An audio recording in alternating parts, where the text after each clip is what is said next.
तो सबसे पहले भलाई करने का तरीका है रीएलोकेशन ऑफ रिसोर्सेज, यानी कि जो गवर्नमेंट होती है वो अपने रिसोर्सेज को रीएलोकेट कर देती है थ्रू टू मेथड्स, दो मेथड के थ्रू करती है। लेकिन यहाँ पर क्यों एलोकेट कर रही है, उसका ऑब्जेक्टिव क्या है, यहाँ पर दो चीज़ों का ऑब्जेक्टिव है, एक है प्रॉफिट मैक्सिमाइज करना और दूसरा सोशल वेलफेयर। फिर से सुनना, एक है प्रॉफिट को मैक्सिमाइज करना, दूसरा है सोशल वेलफेयर। पर सर प्रॉफिट क्यों मैक्सिमाइज कर रही है, भाई सिंपल सी बात है ना, पैसा लगाई तो उसको भी तो थोड़ा बढ़ाना पड़ेगा ना। तो यहाँ पर दो ऑब्जेक्टिव्स होते हैं, ठीक है। तो यहाँ पर सबसे पहली चीज़ जो आती है सब्सिडीज एंड टैक्स कंसेशन। तो अपने रिसोर्सेज को कैसे एलोकेट करेगी, यानी कि अपने पैसे को कहाँ पे लगाएगी, सब्सिडीज एंड टैक्स कंसेशन। पर सर सब्सिडीज तो फ्री में दी जाती है, मतलब उसका तो कुछ गवर्नमेंट को फ़ायदा भी नहीं होता। तो यहाँ पर वो क्यों कर रही है, सोशल वेलफेयर के लिए। अब इसकी फॉर एग्जांपल छोटा मोटा बंदा है, अब वो छोटा मोटा बंदा क्या करता है, मोमोज की दुकान लगा ले, ठीक है, कहता है चलो यार मोमोज की दुकान खोलते हैं, मोमोज देंगे सबको। अब होता क्या है कि वो देखता है इतने हैवी टैक्सेज हैं, इतनी सारी यहाँ पर खर्चे हैं, तो यहाँ पर गवर्नमेंट क्या करेगी, उससे बोलेगी कि देख भाई एलपीजी सिलेंडर आता है, उसमें मैं तुम्हें सब्सिडी दे देती हूँ। आपके घर में भी सब्सिडी मिलती होगी अगर आप लोग थोड़े से मिडिल क्लास या गरीब फैमिली से हो गए, तो यहाँ पर होता है, ठीक है।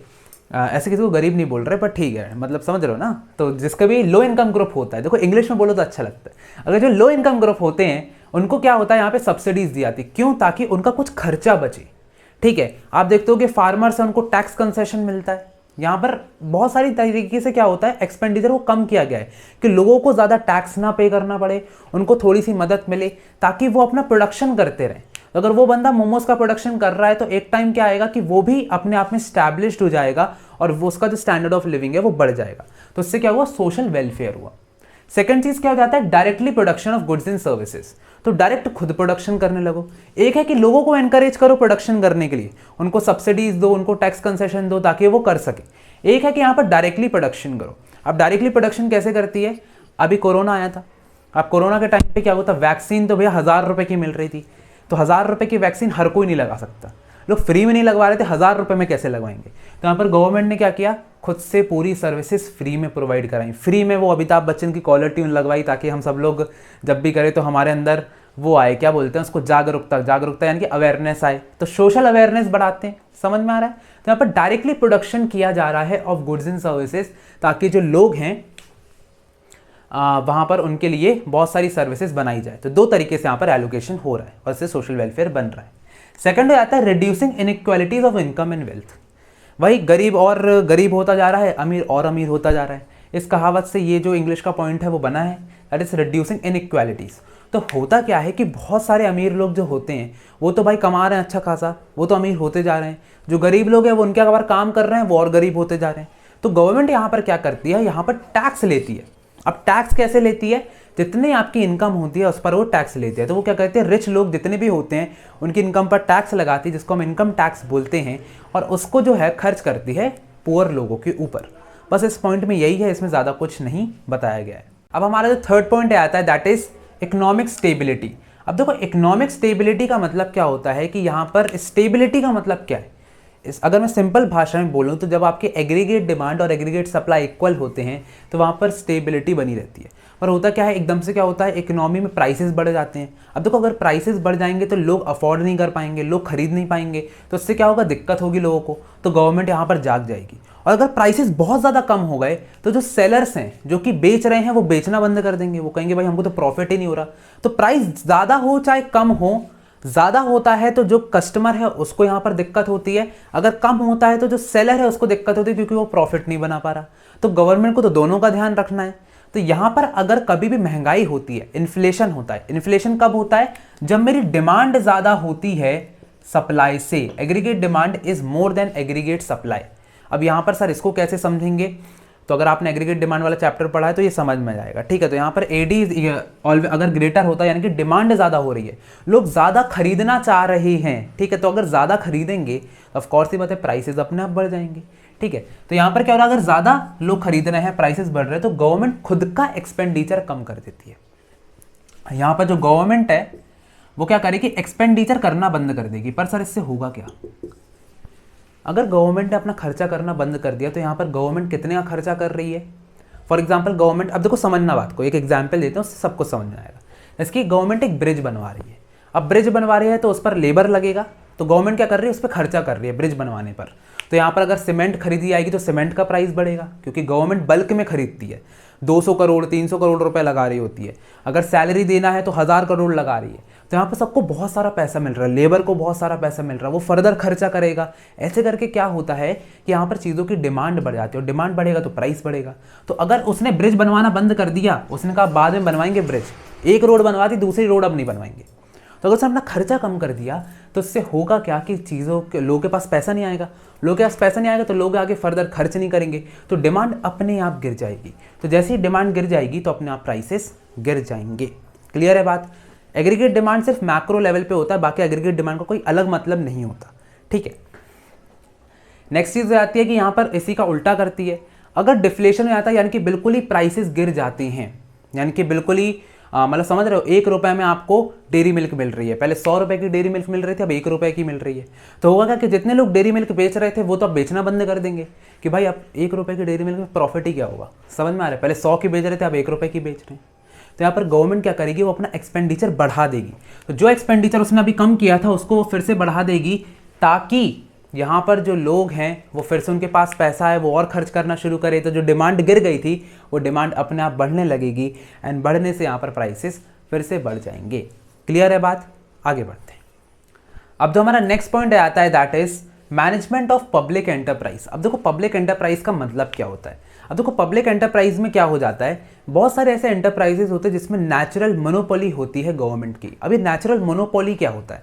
नेचुरल मोनोपोली का मतलब होता है, वैसे लिखते नहीं बनता, यहाँ पर आते हैं, नेचुरल मोनोपोली यानी कि ऐसी चीज़ें जहाँ पर सिर्फ और सिर्फ गवर्नमेंट जो है वो काम कर रही होती है।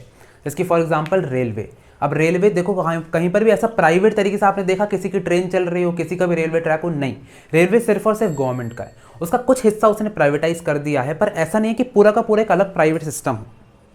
तो यहाँ पर जिसकी रेलवे हो गया, आपका पोस्ट ऑफिस हो गया, आपका इलेक्ट्रिसिटी हो गया, ये सारी चीज़ें क्या होती हैं, यहाँ पर नेचुरल मोनोपोली होती है। यहाँ पर इसको कोई और नहीं कर सकता, इसको कोई और प्रोड्यूस नहीं कर रहा, ये सिर्फ और सिर्फ गवर्नमेंट प्रोड्यूस कर रही है। तो यहाँ पर गवर्नमेंट जो होती है, जो उसके प्राइसेस होते हैं वो बहुत ही कम होते हैं। जैसे कि जो IRCTC होती है वो आपका सिर्फ 57% ऑफ ट्रैवलिंग कॉस्ट यहाँ पर आपसे लेती है, बाकी का आपको डिस्काउंट मिल जाता, बाकी का आपसे नहीं लिया जाता। वरना अगर एक्चुअल में आप जितना ट्रैवल करते हो ना, अगर उसका प्राइस लिया जाए तो आपकी टिकट बहुत महंगी हो जाएगी। पर क्योंकि हर बंदे को सफ़र करना है और वो चीज़ गवर्नमेंट की है, इसलिए यहाँ पर कम पैसा लिया जाता है। इसलिए अगर आप जाकर के देखोगे तो जो IRCTC है यानी कि जो ट्रेन का ऐप है, उसको बहुत बड़ा लॉस होता है हर साल।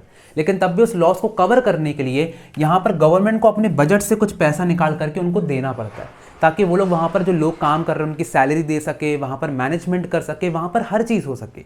इसलिए यहाँ पर बहुत ज़्यादा इंपॉर्टेंट हो जाता है कि जो पब्लिक एंटरप्राइज जो कि गवर्नमेंट के दम पे काम कर रहे हैं उनको प्रॉपर पैसा दिया जाए, क्योंकि लोग तो पैसा देंगे नहीं, लोग तो कम मतलब उसमें जा रहे हैं। अगर ज़्यादा बढ़ा दिया तो फिर से यहाँ पर लोगों को बहुत दिक्कत जाएगी, और यहाँ पर हमारा ऑब्जेक्टिव क्या था, सोशल वेलफेयर का था।